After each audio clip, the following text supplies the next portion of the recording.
Ju lutem sukses qetësin, ju lutem. Seanca e parë pas zgjedhjeve në Dibër ka qenë e tensionuar mes debateve të forta në kuvend, ku kryetari i kuvendit Ilir Meta është detyruar 2 herë të ndërpres seancën parlamentare. Demokratët pretendojnë se procesi zgjedhor atje ishte i kriminalizuar, ndërsa sipas demokratit Flamur Noka, vendi është mbuluar nga kanabisi. Duke ju referuar një raportit të Departamentit Amerikan të Shtetit, ministri i Brendshëm Samir Tahiri tha se në të tregohet puna që po bëhet në këtë drejtim nga qeveria, por ndërsa kërkoi bashkëpunimin me opozitën për këtë çështje. Në këtë moment, replikat kanë qenë të forta me ish kryeministrin Berisha, që e cilësoi ministrin Tahiri skafist, ndërsa ministri i kujtoi Gërdecin, kur tha se Berisha në atë kohë kryeministër deklaroi se nuk njeh Baxhanakun. Unë nuk po e them që nuk e kemi që të kuptohemi. Unë nuk po them që nuk e kemi këtë problem. Ta zgjidhim bashkarisht sepse kjo nuk është çështje e PS-s apo e PD-s, e të majtës apo e djathës.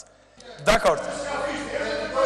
Unë nuk fshihem pas gishte dhe të lejoj të mbir tonelata fishek atje dhe të fshihem pastaj e them, jo po nuk e dija se s'dija që kisha Baxhanak, po jo po i mbir sekseri ndershëm e smerët me këto punë. Unë nuk e bëj këtë. Ti e bëje ndaj mos as nuk e kurajo të çohesh dhe të flasësh këtu. Ju lutem mbajmë qetësi. Dakor, unë ta kuptoj shqetësimin vetëm ulu. Unë ta kuptoj shqetësimin po vetëm ulu. Dakor. 5 minuta pushim, qetësoni, ju tërheq vëmendje. Ju lutem.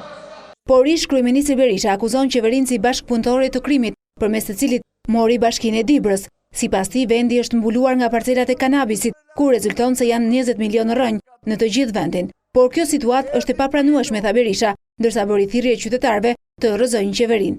Bërtasin përpiqen të mbulojnë veprën e tyre më kriminale në historinë e këtij vendi pas diktaturës komuniste, kanabizimin dhe vendosjen e diktaturës krimit në Shqipëri. Problemi i saj nuk zgjidhet as në Peshkopi, as në Kurvelesh, as në Dukaqin.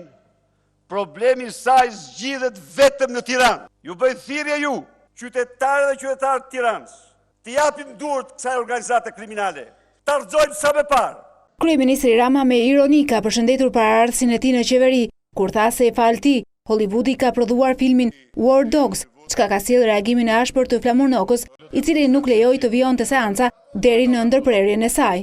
Sali të përgëzoj që arritet bëhesh frymëzim edhe për Hollywoodin, sepse filmi War Dogs, Qen lufte, pa ty nuk do t'ishte krijuar nga Hollywoodi. Ti Sali je një war dog i vërtet. Një figurë politike është bërë frymëzim për Hollywoodin. E kupton? Të lutem. Të lutem. Të lutem. Kuptoje sa e rëndësishme është kjo që po them. Kush je ti që del tu? Po ulum. Unë jam ai që nuk pranoj ti, na si mësuar ti fytyrës të ofendosh ta. Unë jam ai që them që ti nuk guxon, nuk e çon mend me ofendues ta. Po ulu Flamur. Atëherë ju lutem 5 minuta pushim. Pas kësaj situate, opozita u largua nga kuvendi për të mos u kthyer më në këtë seancë. Kryeministri Rama tha se me Dibrën u rrëzua gjitha libia e demokratëve për parcelat me kanabis, pasi nuk gjetën në një muaj fushat në Dibër asnjë rënj. Rama tha se pas zgjedhjeve, me sjelljen e saj, Partia Demokratike po fyen Dibranët. Rritje dramatike e sekuestrimit të lëndëve narkotike dhe arrestimeve. Kjo i atribuohet, thot Departamenti Amerikan i Shtetit, intensifikimit bashkëpunimit me partnerët rajonal, sidomos me njësitë e vëzhgimit policisë italiane, kombinuar Josefin me një angazhim më të madh nga ana e leadershipit politik. Problemi juaj më i madh është ju shqiptarët i merrni për budalli.